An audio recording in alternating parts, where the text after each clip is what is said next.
All right, Nick Baldwin for theScore here with UFC bantamweight Ode Osbourne. Ode, appreciate the time. How's things going? You're at the World MMA Awards red carpet. How's it? What's it like to be here? It's incredible. This is actually like my 4th year being here. So I've had the pleasure of being here when they're kind of just getting started to now when they're a lot bigger and doing it, so much better. Every year they just keep on improving and it gets better and better and better. I'm super excited to see what it's going to be like this year because last year was like, I'm like, how are they going to top this? And they're already topping it with this red carpet. Like, look at this red carpet. Standing right beside Mark Coleman. It's crazy. Yeah, man, this red carpet's amazing. So I'm excited. Of course, you're coming off that.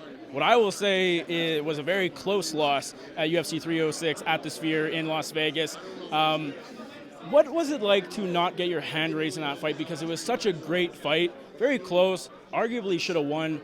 Was it bittersweet in the sense that it was a great fight, but I assume you felt like you won that fight. Of course I felt like I won, but man, anytime the fight goes the distance, it's my fault because I let the fight go the distance, right? So next time, I just got to leave him unconscious. That's it, you know what I'm saying? I'm not one of those people to complain when the fight goes the distance because at the end of the day, I let it go the distance and I can't say I should have done more because I did all I could do. But it's just the way that cookie crumbles, you know what I'm saying? You're fighting on a Mexican card against a Mexican. So I'm fighting in his storybook. Now, February, January, you know what I'm saying? If he's fighting in Black History Month, then now he's fighting in my storybook. So I get it, I understand. But no, I was just gonna say, but it's just one of those things, I gotta do my thing. What was it like fighting at the Sphere? It was incredible. I've never seen anything like it. That was the best venue I've ever fought on. And I fought on some really cool cards. I fought on the McGregor versus Cowboy card. I fought, in San Diego. I fought on some really great card. And I fought in in Madison Square Garden actually, which was really spectacular. I'm just happy the UFC continues to put me on great shows like this. Are you still a teacher? No, I'm not. But I still do work here in Las Vegas. I go into schools. I do a lot of work here, and I really try to get with the community. Do you mind if I ask why that part of your career ended? Well, because I moved out to Vegas. I was teaching in Wisconsin, so now I'm in Las Vegas. Getting more exposure and things like that.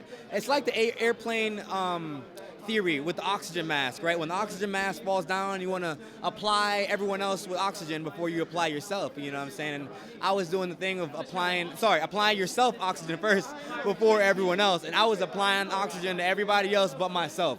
So now it's just time to focus on me, and then when I get to the level I want to be at, now I can start giving the oxygen out to everybody else. So what is next, fighting-wise? Hopefully February, March is next.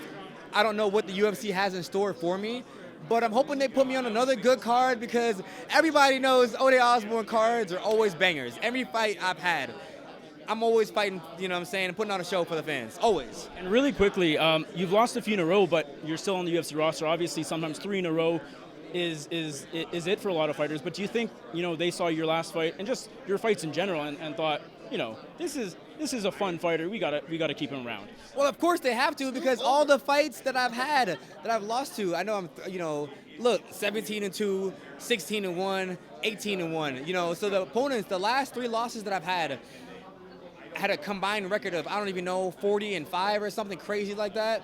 Every fighter that I've lost to has been like the most amazing record. So they can't really say much on that. You know what I'm saying? I'm not one of those fighters that cherry picks my opponents. I say yes to everybody. I fought like the best fighters at my division. So this is how it is, man. Thanks for the time, Ode. Appreciate it. Yeah, man. Awesome.